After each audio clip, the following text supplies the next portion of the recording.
जय हिंद दोस्तों, क्या हिजाब पहनना इसेंशियल प्रैक्टिस है इस्लाम की? क्या फंडामेंटल राइट्स के आर्टिकल 25 यानी फ्रीडम ऑफ रिलीजियन प्रैक्टिस पर बाउंडेशन लगाने की जरूरत है, या फिर क्या रिलीजियस प्रैक्टिस एजुकेशन से बढ़कर है? कुछ इसी तरह के सवालों के बीच सुप्रीम कोर्ट के 2 जजों ने अपनी बातें रखी और फैसला ना तो हिजाब बैन होने के पक्ष में गया और ना ही हिजाब पहनना बरकरार रहेगा इसके पक्ष में, क्योंकि बात फंडामेंटल राइट्स के बीच आकर फंस गई। मैटर ऑफ चॉइस का अधिकार, रिलीजियस प्रैक्टिस की आज़ादी और फ्रेटर्निटी के बीच जस्टिस हेमंत गुप्ता और जस्टिस सुधांशु धूलिया के फैसले एक दूसरे के अपोजिट रहे। जहां एक तरफ जस्टिस गुप्ता ने हिजाब बैन को सही बताया, वहीं दूसरी तरफ जस्टिस धूलिया ने हिजाब को बैन कर देना गलत बताया, यानी मुस्लिम गर्ल्स स्टूडेंट को हिजाब पहनकर स्कूल में जाना अलाउ कर देना चाहिए। इतना सुनते ही सो कॉल्ड अंधभक्त ट्विटर पे अपना हेट स्पीच लिखना स्टार्ट कर देंगे जस्टिस धूलिया के खिलाफ। तो आज के इस वीडियो में हम जानेंगे कि जब फैसला स्प्लिट वर्डिक्ट में आ जाता है, यानी ना तो इस पक्ष में और ना ही इस पक्ष में, तो कितने तगड़े तर्क और ऑब्जर्वेशंस होते हैं दोनों पक्षों के जजों का। इन दोनों जजों ने अपने क्या क्या तर्क दिए हिजाब बैन होने के पक्ष में और बैन ना होने के पक्ष में, और केस का क्या होता है स्प्लिट वर्डिक्ट के केस में। हर पहलू को जानेंगे एक सिलसिलेवार तरीके से, लेकिन इससे पहले हिजाब कंट्रोवर्सी का थोड़ा सा बैकग्राउंड जान लेते हैं। हुआ यूं कि दिसंबर 2021 में 6 मुस्लिम गर्ल्स स्टूडेंट ने उडुपी कर्नाटका के एक स्टेट रन वुमेन्स कॉलेज पर यह आरोप लगाया जाता है कि इन्हें हिजाब पहनकर कॉलेज में नहीं जाने दिया जा रहा।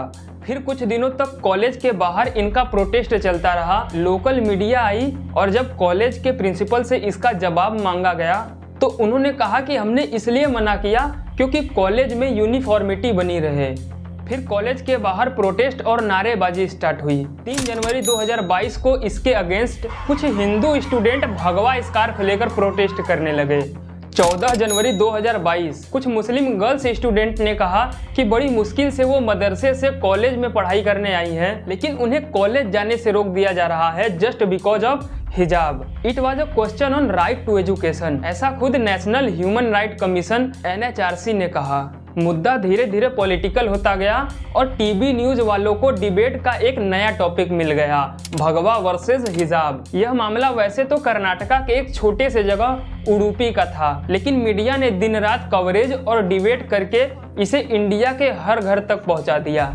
5 फरवरी 2022 कर्नाटका गवर्नमेंट ने कर्नाटका एजुकेशन एक्ट 1983 के तहत, जो कि ये कहता है कि कॉलेज में एक जैसा यूनिफॉर्म पहनना कंपलसरी है, इसके तहत हिजाब पर रोक लगा दी। 8 फरवरी 2022 कर्नाटका हाईकोर्ट में एक पिटीशन दायर किया गया कि मुस्लिम लड़कियों को हिजाब पहनना अलाउ किया जाए, क्योंकि ये एक इस्लाम का इसेंशियल प्रैक्टिस है। इस पर हाईकोर्ट ने कहा कि फैसला एज पर कॉन्स्टिट्यूशन होगा, नॉट बाय पैशन और इमोशन। प्रोटेस्ट धीरे धीरे वायलेंस में चेंज हो रहा था। सड़कों पर 2 गुट दिखाई दे रहे थे, एक हिजाब में तो एक भगवा स्कार्फ में। जहां एक तरफ जय श्री राम का स्लोगन चल रहा था तो वहीं दूसरी तरफ अल्लाहू अकबर का। कई जानकारों ने कहा कि कुरान, रामायण या रामचरितमानस इसलिए लिखा गया था क्योंकि लोगों में पीस मेंटेन किया जा सके, लेकिन यहाँ तो इन स्लोगन्स का यूज वायलेंस में एनर्जी बढ़ाने के लिए किया जा रहा था। कर्नाटका हाईकोर्ट के चीफ जस्टिस ऋतुराज अवस्थी के द्वारा एक फुल बेंच कंस्टिट्यूट किया गया और फिर सुनवाई आगे शुरू हुई। 25 फरवरी 2022 को एक लंबे मैराथन हियरिंग के बाद हाईकोर्ट ने जजमेंट यानी फैसले को अपने पास रिजर्व रख लिया। देखिए, जब कोई केस ज़्यादा भड़काऊ होता है तो उस पर जो फैसला आता है कोर्ट उसको कुछ दिन के लिए अपने पास ही रिजर्व रख लेती है, जब तक कि मामला शांत ना हो जाए। फाइनली 15 मार्च 2022 को जस्टिस ऋतुराज अवस्थी, जस्टिस खाजी और जस्टिस कृष्णा दीक्षित की बेंच ने हिजाब बैन को सही ठहराया, ये कहते हुए कि हिजाब इस्लाम का कोई इसेंशियल प्रैक्टिस नहीं है, इसलिए इसे कॉलेज में पहनकर जाना बैन किया जाता है। 16 मार्च 2022 को कर्नाटका हाईकोर्ट को चैलेंज करते हुए ये मामला सुप्रीम कोर्ट तक ले जाया गया और कई पिटीशंस भी दायर किए गए कि हिजाब को पहनने की अनुमति दी जाए। 18 मार्च 2022 कुछ प्रो हिंदू ग्रुप्स के द्वारा टेम्पल्स के आसपास जितने भी मुस्लिम वेंडर्स की दुकानें थी उनको हटाया जाने लगा और देखते ही देखते थाउजेंड्स ऑफ मुस्लिम वेंडर्स के रोजगार और दुकानों पर ताला लग गया। 27 मार्च 2022 श्री राम सेना ग्रुप के चीफ ने यह डिमांड किया कि अजान को बंद किया जाए, वरना जिस टाइम पे अजान बजता है उस टाइम पे हम भजन बजाएंगे। 29 मार्च 2022 हिंदू जन जागृति समिति ने यह कैंपेन चलाया कि मुस्लिम दुकानदारों से हलाल चिकन ना खरीदा जाए, जिससे कि ये फाइनेंशियली वीक हो सके।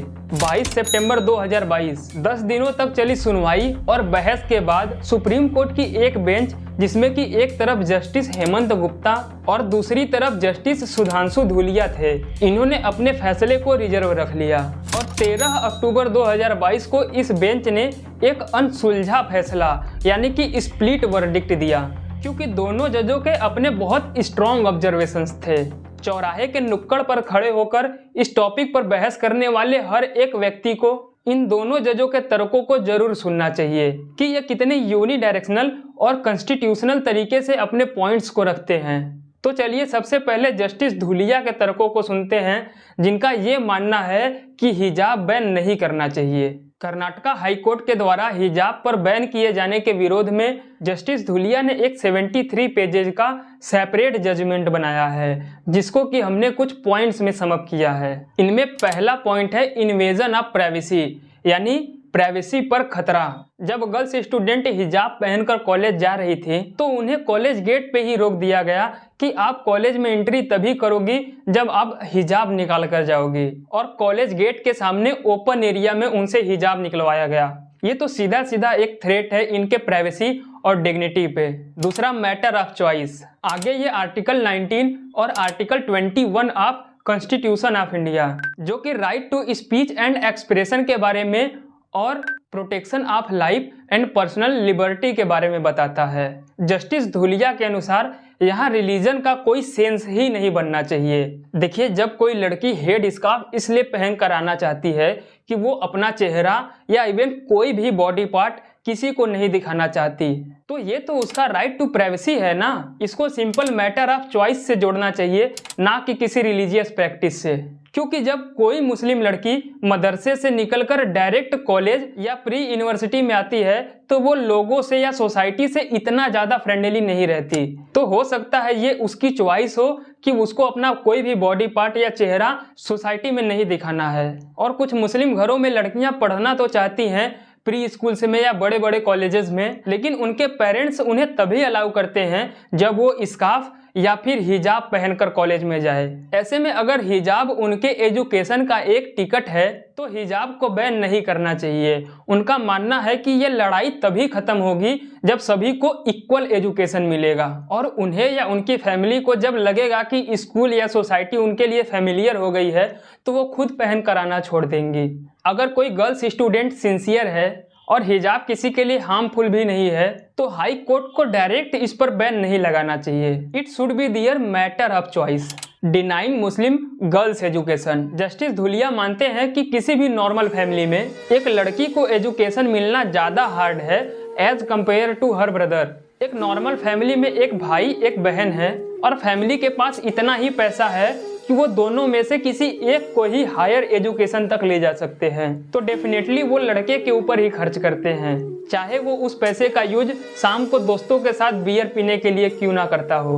और अगर लड़की पढ़ने में ठीक ठाक भी है तो उसका एडमिशन पास के ही किसी स्कूल या कॉलेज में करा दिया जाता है। इन्होंने कहा कि हाईकोर्ट महोदय, ऐसे में आप हिजाब पे नहीं उनके होप और फ्यूचर पे बैन लगा रहे हैं। ऑन इसेंशियल रिलीजियस प्रैक्टिस, अगर बात इसेंशियल रिलीजियस प्रैक्टिस की भी करें तो आर्टिकल 25 में ये लिखा है कि सभी व्यक्तियों को ये समान रूप से अधिकार है कि वो अपने धर्म की प्रैक्टिस, प्रचार और प्रसार कर सकते हैं। और रिलीजियस प्रैक्टिस तो प्रैक्टिस होती है, क्या इसेंशियल और नॉन इसेंशियल, इस मामले में हमारे कॉन्स्टिट्यूशन में भी अभी कुछ क्लियर नहीं हुआ है। इसेंशियल और नॉन इसेंशियल एक कॉम्प्लेक्स मैटर है, इसके लिए अलग से एक 9 जजों की बेंच बनाई गई है।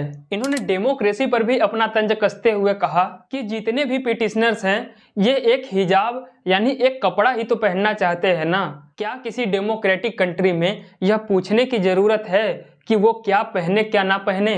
और रही बात लड़कियों की कॉलेज में हिजाब पहनने की, क्या लड़कियों का हिजाब पहनना पब्लिक ऑर्डर, मोरालिटी या पब्लिक हेल्थ के लिए हार्मफुल है, या किसी भी तरह से ये part 3 of the constitution fundamental rights के खिलाफ है। इन्होंने आगे कहा कि हमारे संविधान के कई पहलुओं में से एक विश्वास यानी ट्रस्ट भी है। इवन हमारा संविधान खुद कॉन्स्टिट्यूशनल असेंबली में उपस्थित बहुत सारे लोगों के विश्वास का एक रिजल्ट है। उस कॉन्स्टिट्यूशनल असेंबली में उपस्थित माइनॉरिटीज ने भी इसे स्वीकार किया था कि भविष्य में इनके हितों का भी ख्याल रखा जाएगा। कॉन्स्टिट्यूशनल असेंबली में कौन कौन थे या क्या स्टोरी है भारत के संविधान के बनने की, इसके बारे में किसी अन्य वीडियो में डिटेल में बात करेंगे। जस्टिस धुलिया ने अपने तर्कों को समअप किया 2 और इम्पोर्टेंट पॉइंट्स के साथ। Unity in diversity. स्कूल या कॉलेज जाने वाले स्टूडेंट्स की वो एज होती है जिस एज में ये जो भी देखते हैं वो इनके माइंड में लंबे टाइम के लिए बैठ जाता है। ऐसे में अगर इन्हें यूनिटी इन डाइवर्सिटी का पार्ट पढ़ाया जाए तो यही डाइवर्सिटी इंडिया की स्ट्रेंथ बन सकती है। और अगर इसी टाइम इन्हें हेटरेट, प्रोटेस्ट और वायलेंस दिखाया जाए तो यही डाइवर्सिटी हमारी वीकनेस बन सकती है। इन्होंने यह कहते हुए अपनी बातों को खत्म किया कि मेरा लॉजिक कहीं पर भी फिट नहीं बैठता कि कैसे हिजाब पहनी हुई एक लड़की इस सोसाइटी या पब्लिक ऑर्डर के लिए, इवन लॉ एंड ऑर्डर के लिए एक प्रॉब्लम बन सकती है। अब आती है बारी जस्टिस हेमंत गुप्ता की, जो ये चाहते हैं कि हिजाब बैन हो जाए। इन्होंने कोर्ट के सामने एक 11 सवालों का बंडल रख दिया। इनमें से कई सवाल फंडामेंटल राइट्स के आर्टिकल 25 जो कि फ्रीडम ऑफ रिलीजियस प्रैक्टिस की बात करता है, इसके अधिकारों और लिमिटेशंस के ऊपर प्रश्न खड़ा कर दिया। आर्टिकल 25 जो कि यह कहता है कि भारत में रहने वाला कोई भी व्यक्ति, चाहे वो किसी भी जाति, धर्म या प्रोफेशन से हो, वो रिलीजियस प्रैक्टिस, प्रचार और प्रसार के लिए पूर्ण रूप से स्वतंत्र है। आपको बता दूं कि किसी भी स्कूल, कॉलेज या कंपनीज में होली, दिवाली, ईद, दशहरा या किसी भी त्योहार पर छुट्टी यानी पेड लीव भी आर्टिकल 25 के तहत ही मिलती है, क्योंकि किसी भी स्टूडेंट या एम्प्लॉय को पूजा पाठ या रिलीजियस प्रैक्टिस से नहीं रोका जा सकता। अब इसी आर्टिकल 25 के लिमिटेशंस पर सवाल खड़ा किया गया, क्योंकि इन्हीं धार्मिक कार्यों के नाम पर बहुत सारे असामाजिक कार्य भी होते आ रहे हैं, जैसे पूजा पाठ में पशुओं की बलि देना, खून की आहुति देना, घूंघट काटना या सती प्रथा ETC। तो फंडामेंटल राइट्स में ना तो इसके अधिकारों और ना ही लिमिटेशंस के बारे में पूर्ण रूप से लिखा गया है, और हिजाब पहनना इसके लिमिटेशंस के दायरे में आता है, क्योंकि छोटे स्कूलों में जहां पर कि बायोमेट्रिक सिस्टम नहीं है, वहां एग्जाम हॉल में टीचर कैसे आइडेंटिफाई करेगा कि वही स्टूडेंट एग्जाम दे रही है जिसका एडमिशन हुआ है या कोई दूसरी। Equal environment. इन्होंने आगे कहा कि हाई कोर्ट ने जो हिजाब बैन का फैसला लिया था वो स्कूल या कॉलेजेस में इक्वल इन्वायरमेंट को ध्यान में रखकर लिया था। गवर्नमेंट या कोर्ट हमेशा इक्वल इन्वायरमेंट को प्रमोट करती है। जस्टिस गुप्ता ने यह नोट किया कि कुछ अपीलेंट हिजाब को सिखिज्म में पहने जाने वाले अंगरखे या साथ में लिए जाने वाले कृपाण से कंपेयर कर रहे थे कि जब सिख धर्म मानने वालों में कृपाण रखने की आज़ादी है तो इस्लाम धर्म मानने वालों में हिजाब पहनने की क्यों नहीं। क्वेश्चन तो सही है, लेकिन इसका जवाब इन्होंने ये दिया कि सिख धर्म को इस्लाम धर्म के साथ कंपेयर करना सही नहीं है। आर्टिकल 25 के एक्सप्लेनेशन 1 में ये साफ साफ लिखा है कि सिख धर्म मानने वालों के लिए कृपाण रखने की आज़ादी है। यह सिखिज्म की इसेंशियल रिलीजियस प्रैक्टिस है। इन्होंने एक सर्वे किया और बताया कि 90% ऑफ सिख कृपाण अपने साथ हमेशा रखते हैं, इसलिए ये इनके धर्म की इसेंशियल प्रैक्टिस है। वही ऑन द अनदर हैंड बहुत सारी मुस्लिम स्टूडेंट या वुमेन ऐसी हैं जो कि स्कूल, कॉलेज या जॉब पर हिजाब पहनकर जाना प्रेफर नहीं करती। आगे ये article 19 freedom of speech and expression के ऊपर सवाल उठाते हैं कि फ्रीडम ऑफ एक्सप्रेशन का कोई दायरा नहीं है। फ्रीडम ऑफ एक्सप्रेशन के नाम पर कोई कुछ भी पहनकर घूमे जा रहा है तो कोई न्यूड फोटो शूट करवा रहा है। सेक्युलरिज्म। देखिए, सेक्युलरिज्म यानी धर्मनिरपेक्षता सभी नागरिकों का अधिकार है। ऐसे में किसी समुदाय यानी कम्युनिटी को पहनावे का अधिकार देकर बाकी बचे कम्युनिटी के साथ भेदभाव होगा। कुछ इसी तरह के पॉइंट्स रखकर इन्होंने कहा कि स्कूल या कॉलेजेस में हिजाब पहनकर जाना अलाउ नहीं करना चाहिए। ये बेंच एजुकेशन और रिलीजन 2 तर्कों में बढ़ चुकी थी और नतीजा एक बटा हुआ फैसला यानी स्प्लिट वर्डिक्ट आया। आगे ये case chief justice of India को सौंपा जाएगा और वही इसका फैसला करेंगे। देखिए, टीवी न्यूज चैनल्स इतना एनालिसिस आपको नहीं दिखाएंगे। वहां आपको मिलेगा तो केवल पॉलिटिक्स या फिर भाई भाई करके चिल्लाते हुए डिबेट शो।